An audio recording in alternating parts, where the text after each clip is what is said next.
estimated. So probably a good set of numbers, we can say decent set of numbers, still not much into the numbers. We don't know the petchem numbers as yet. So I guess pretty much in line, yeah. What would you believe, what do you take out of the GRM's number, Devang, because this is what the fifth or the sixth straight quarter wherein you're seeing the GRMs on a quarter-on-quarter basis showing an uptick. How far can this help shore up the EBITDA for Reliance, because the other segments haven't really performed very well in the last couple of quarters? Yeah, exactly. In fact, only the refining thing is saving Reliance at this point of time. Otherwise, we know that the petchems will be down. So the E&P business is not doing that exceedingly well, and also the gas ramp up won't be to that tune. So I think this refining margins so far so good. I guess this is almost a third to fourth straight quarter where we are seeing good margins, and the Singapore complex has been strong. So I guess it's pretty good that this business is going good for Reliance. All right, that is the prima facie verdict. We'll get in more experts as well. Ajay will join us with some more details as well. But just to take you through a few other expectations and a few factors to watch out for, we'll analyze this in greater detail as soon as I get the press release as well. But this is pretty much what was expected. Strong refining to partly offset the petchem and the low gas volumes. Remember, KG-D6 volumes seem to be averaging somewhere around 49 MMSCD in Q1. The belief is that it could well come in at around 48 or 47 as well. Gas volumes were expected to be lower this quarter around. That would have contributed to the kind of downtick in terms of the overall numbers as well. But the surprising bit is that while the bottom line is bang on line with estimates and no surprises out there, which is good, the top line is slightly above estimates, and that puts into that puts an interesting question into whether or not the EBITDA margins are in line with estimates or lower than estimates, because what we anticipated was close to 13%. My guess is that it was going to come in slightly lower than 13%, 12.5 or thereabouts is what Reliance would have done in terms of EBITDA margins. Ajay, do we still have Ajay with us? Yeah. Okay, we'll get Ajay back in a bit as well. But okay, Ajay is with us. Ajay, any more analysis that you've done prima facie, because the top line leads one to believe that the EBITDA performance may not be very crucial, but yes, would have been lower than what we anticipated. Yeah, actually, if you look at the breakup, EBIT breakup, Neeraj, you would see that the pressure on the E&P side of the business, which is oil and gas and mainly KG-D6, there has been a major pressure on that. Last time round, for the fourth quarter, which is sequentially the quarter which last time, they had reported 38.2. So sequentially, the EBIT margins have fallen sharply to 37.8. Good 0.5% fall coming in over there. If you talk about petchem, yes, there was expectation that petchem would be under pressure, because certain products out of the 7-8 key products, there were close to 3 products which saw pricing pressure. Over there has been almost a collapse coming in, 12.06, almost 12% margin compared to 14.8. So there's a very big pressure coming in on that one. Some amount of cushion coming in from refining side, where versus 4% delivered 4.3. But of course, the kind of pressure which has actually come into petchem and oil and gas, 12.06 and 37.8, it's quite surprising that refining has been able to make up, at least meet the street estimates. Okay. Rajneesh Kumar, Executive VP at Fullerton Securities, also joins us on the show to discuss the numbers. Rajneesh, thanks so much for joining in. What do you make of the numbers prima facie? Top line slightly above estimates, bottom line bang in line with estimates, and GRMs pretty much net at the kind of levels that most people were working with. Oh, absolutely, Neeraj. It will be interesting to see what is bringing down the EBITDA, because top line is a little higher than what we also estimated, while bottom line seems exactly as per expectation. And the gross refinery margin, I think, is as per the street estimate of 10.2, 10.3. So the margins have definitely come down, so it's come up. So we're analyzing, crunching numbers to figure out what is actually doing this. Is it the petrochem business where the margins have softened more than expected? So that's something that probably we can tell you in some time. All right, some of course comments coming in from the head honcho of Reliance Industries, Mukesh Ambani, saying that, of course, yes, needless to say that he's committed to invest in India, but also saying that earnings growth driven by strong refining margin. Again, something that we've seen this quarter, it's, as Devang said, it's the EBITDA margins which is, or the GRMs which is actually holding out or saving the day for Reliance Industries, because the other businesses haven't really done too well. Remember, M prices have seen a fall during the quarter, and and of course the KGD6 volumes as well. There could be downside risk to the KGD6 volumes in the quarter. We were anticipating 40 nm MSCD, and that could have been a bit of downtick that could have come there as well. But Ajay, just come to you. I don't know whether you are able to get that number right now or no, but as Rajneesh was also saying, it'd be interesting to see what is really contributing to the breakdown, if I can call it that, in the EBITDA performance, because it is much lower than even the lowest of estimates that most people were working with. Have you been able to get a handle of that? Neeraj, on an overall basis, the EBITDA margins are around 12.25%, which is actually on the lower side. My estimates of 12 to 1300 basis point corridor was actually quite on the lower side, and now we are actually seeing that the exact numbers are 12.25% of the margin. So clearly, Petchem seems to be the culprit over here, and refining, because of their volume side, probably seems to be a saving grace. And I'll just draw the attention towards the 580 crore additional charge which they have actually taken as far as depreciation is concerned. Okay. What do you make of all of this, Devang? I mean, what would the prima facie, we'll discuss it in greater detail as well, but what would the call on Reliance be? Because, well, a lot of people said that the bigger story was the Reliance BP deal that has come and happened on Friday. The results have been in line with estimates. The stock, after hitting the low, was up close to 1% up today. What goes next? We'll analyze the numbers in greater detail, but a prima facie call on the stock? I guess a lot of things are now getting clearer from Reliance, and what happens in today's analyst meet, if a lot of clarifications are given regarding the capex as well as the KG-D6 ramp up, then I think the stock should start doing well, because a lot of negativity is now out of the way, and a lot of bad things are factored in the current stock price. So my take is that probably Reliance should start doing well henceforward. Okay, we'll get in more guests as well, but just one quick word that is coming on the wires, that while the Petchem revenues are up over 30%, and see that in line with what the overall growth has been for Reliance Industries, which is close to, well, not 25%, slightly over that, maybe 28 odd percent, the Petchem margins have halved in the quarter. They have come in at somewhere around 7.5 is what the wires are telling me, and that probably is the concern, or that probably is the reason why the overall margins or the EBITDA margins have cracked. 12.25%, as Ajay said, is the lowest end that most people were working with. So let's get in one more voice before I go back to Ajay and Rajneesh. Vivek Mawani, Vice President, Institutional Equities at BRICS Securities, also Johnson in the discussion. Vivek, thanks so much for joining in. Prima facie, what do you make of the numbers? Bottom line, in line, EBITDA margins well below estimates, top line above estimates. A couple of things.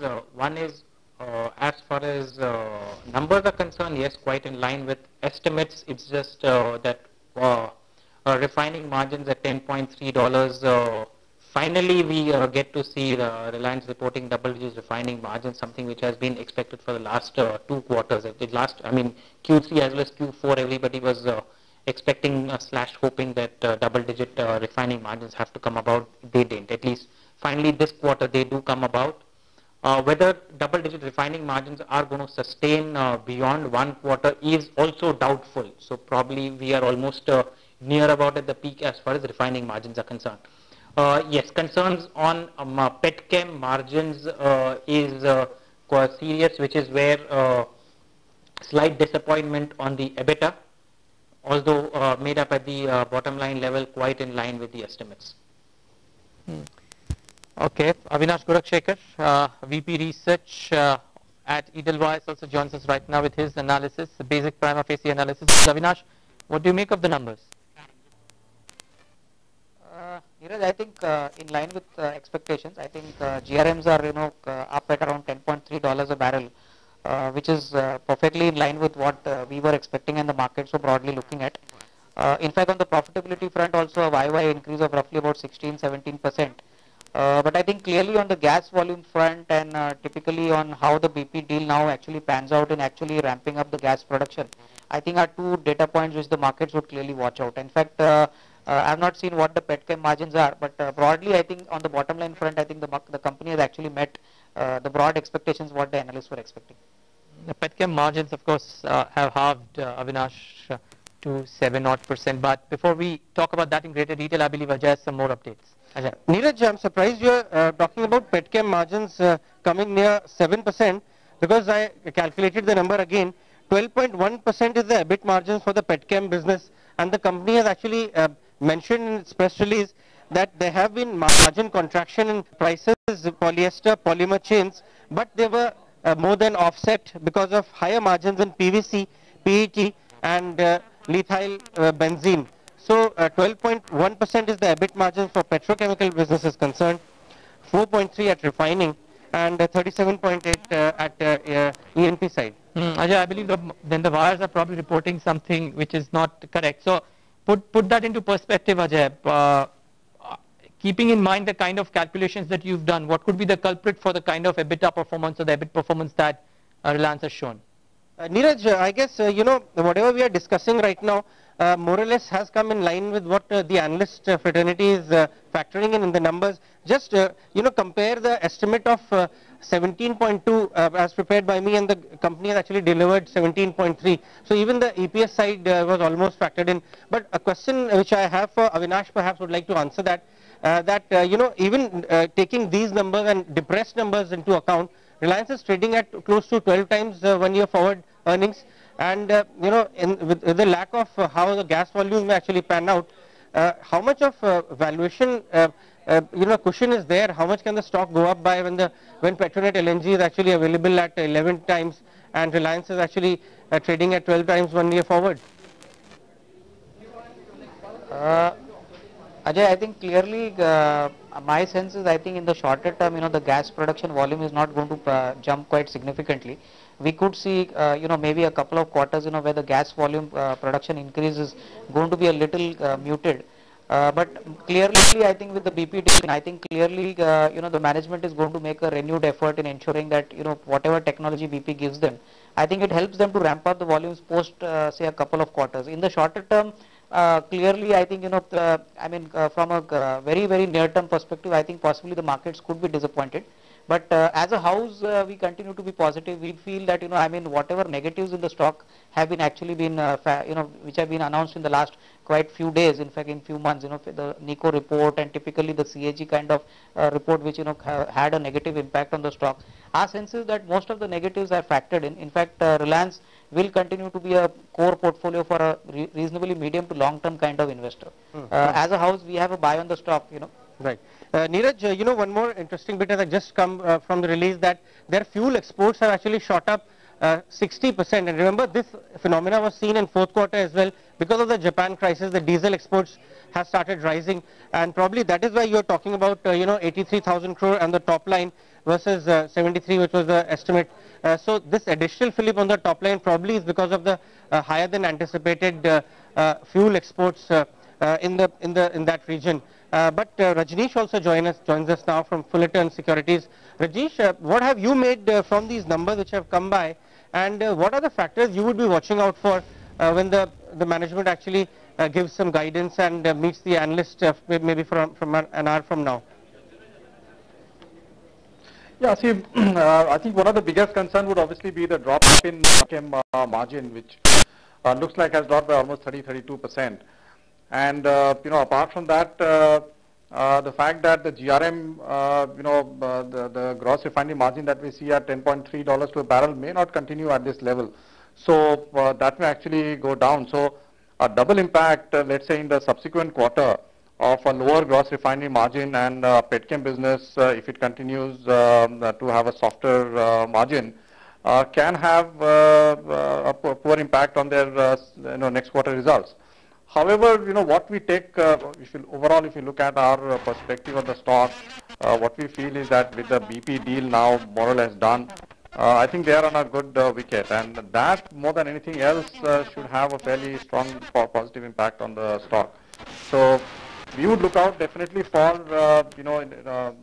while this whole KG-D6 production ramp up will not happen in a hurry, but what are the plans and how it's going to work out. And of course, what is the outlook on the petchem business is something that we will be watching very closely. Vivek, come in, because if you look at the segmental numbers as well, the oil and gas revenues have actually gone down. Petchem is the one which has taken the top line significantly higher. And of course, what's happened in Reliance over the last few days, notwithstanding today's numbers, is also the go ahead to the Reliance BP deal. Keeping all of this into perspective, the kind of top line growth that the company has shown, the fact that the deal has gotten a go ahead with a couple of riders, what would the call on the stock be here on? As far as meaningful downside is concerned, I guess it's very limited. I don't see it falling significantly below 850 or even 800 as a matter of fact. I mean, there could be some gyrations tomorrow or so, I mean, based on these numbers, but I see significant downside from these levels, that's number one. Okay, are the upsides very significant in the near term? That also is limited. I mean, the stock is perhaps going to continue to stay in a 10, 12 or at best 15% range with upsides being at about 960, 970 and downsides being in the whereabouts of 840, 850. For meaningful upsides, we need fresh triggers which could come either in terms of some new discovery upstream, anything in the oil and gas space, oil and gas, whether offshore or onshore, that's number one. Number two, the key thing which I think everybody is looking forward to is ramp up in the gas production. With the BP deal behind it, I mean, something which was anticipated, which has got cleared. Hopefully in the next few months, there should be some announcement about likely ramp up in the volumes. That could be a significant trigger to take it up. Because, however, when we look at the core earnings, I mean, GRMs are unlikely to sustain at in the whereabouts of 10, 10 and a half. So GRMs probably are close to its peak. So going forward, that's going to probably in the next few quarters going to see some sort of a downtrend. Petchem, the erosion of margins has been pretty steep in the last, in the last quarter, that's Q1, even in Q. Further downside in terms of margins on Petchem side may not also happen. But are the margins going to bounce back to their peak levels anytime in a hurry? That's also unlikely. So from the existing things, are they going to be fresh, significantly upside triggers? Unlikely, which will keep the stock range bound. Any new announcement which is going to take it to the next level in terms of performance is what will drive the stock beyond into a new range. Okay. Devang, just picking up on the points that Vivek was mentioning, that GRMs might be peaking or close to the peak levels, and that is something that we discussed is shoring up Reliance currently in terms of its EBITDA performance, so to say. And going ahead, it will be interesting to see how they ramp up the gas volumes as well. What is it that you would watch out for, particularly over the next 6 months? Yeah, that is what in the shorter term Reliance may be quite range bound as what we are right now suggesting, because what we are seeing is only this business can't bail out the company for always, and probably petchem margins would be somewhere near their bottom, and they could only see an uptick from here on, and the ramp up, in fact the coming in of the BP would also ensure that the technological hazards are solved and the ramp up happens fast. So these things would be acting as triggers in the longer term. So I guess if one has a medium to long term horizon, then Reliance is available at a cheaper rate. Mr. Bhavani, we've been seeing that for past 4 or 5 quarters, however gradual it might be, the GRMs have actually been improving. How does the road look from here on? Because though one side, the opinion is that they might be near peaking out, but between 10.3, $10.5, do you think the 11 and a quarter could also be seen in next 3 quarters? We saw peaks of over $12 in 2006, 2007. That is true. I mean, the peaks that we saw 11 and $12 in 2007, one has also got to realize that the economic scenario at that point, global economic scenario was quite different versus what it is now. That's one has to keep the global macro factor also in mind. That's one part. Also, let's slightly go tangential as to crude oil continuing to stay upwards of $100. That's number one. In a macroeconomic scenario, globally tending to slower growth could mean significant demand destruction. In a worst case scenario, in a moderate case scenario, demand not growing significantly. Now, if demand for downstream products, including fuels, is unlikely to grow at a very high rate, what we saw in 2006 and 7, it's going to be very difficult for Reliance to be going to those and sustaining those $11, $12 margins for a very long time. So when I say that, it is from that perspective that at some point of time demand destruction in a worst case scenario, a moderate scenario is a slowdown in demand, which is going to bring the GRM's reversion back to maybe my guess would be something about 9.5 back, which is what it was a couple of quarters ago, or even in the Q4. It's very, very doubtful that they can go to $11, $12 and stay there for a foreseeable time. Maybe 1 or 2 quarters, yes. But that still is not going to, on a sustainable basis, keep pulling up the performance on a sustainable basis. Right. Rajneesh, coming to you, past several months we saw that there was almost a verbal tug-of-war between the DGH and Reliance Industries as far as drilling of wells and whether how much change in the layout should Reliance actually go forward with. But now Reliance Industries has indicated that they would be going forward and be drilling 3 additional wells.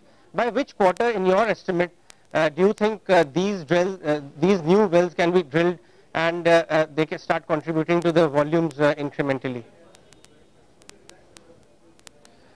See, from what I understand, we will not see an impact of these for at least next 3 quarters.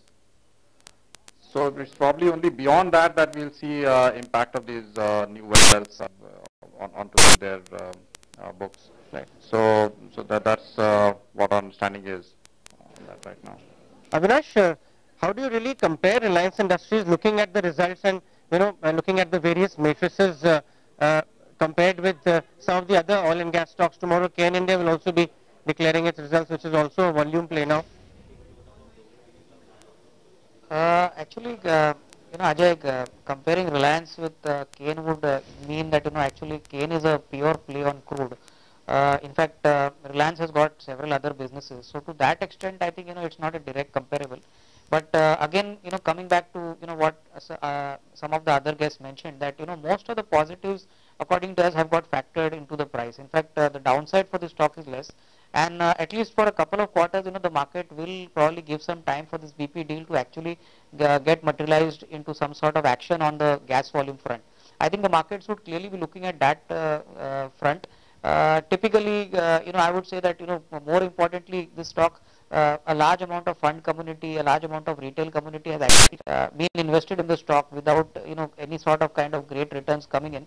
But looking at the long-term secular story and the kind of huge opportunity, which this business has, I think clearly after a couple of quarters, we feel that there could be good amount of announcements coming out, which could possibly get in a good amount of re-rating on the Reliance stock. I wouldn't be surprised, for the shorter term, it's going to remain range bound, both on the upside as well as on the downside. Vivek, that's the point. I mean, what kind of announcements could come in from Reliance's table that could actually give a fillip to such a heavyweight? Because if you look at, the positives that came in the Reliance BP deal, 1% or 1.5% kind of a reaction ahead of the numbers. The headwinds remain because there is talk of how the Saudi firms might come out and there could be, removal of anti-dumping duties for, Saudi firms on polypropylene, and that could be a big negative for the stock as well. Has everything been factored in terms of negatives? See, much of the negatives are factored in. If I were to just imagine us sitting in end of July, but end of October discussing the September quarter results. What could happen in the next 3 months? My sense is, as far as petchem margins are concerned, whatever happened, I don't sense that any further erosion in petchem would happen. Now, for any extraordinary circumstances, for whatever reason, if petchem margins erode further, they're already at 6-7% as one of your colleagues mentioned. I have not had a chance to do the arithmetic. Then is a different scenario. That's one part of it. We are assuming that the petchem margins have bottomed out and GRMs will stay where they are. These are the 2 important variables to look at. That is as far as the downside is concerned. As far as upside is concerned, what could happen? Well, Reliance is something which, if anybody who has been even cursory monitoring over the last 15 years has a tremendous panache to pull up a lot of aces up its sleeve and take everybody by surprise in terms of announcements, especially when it comes on the positive side.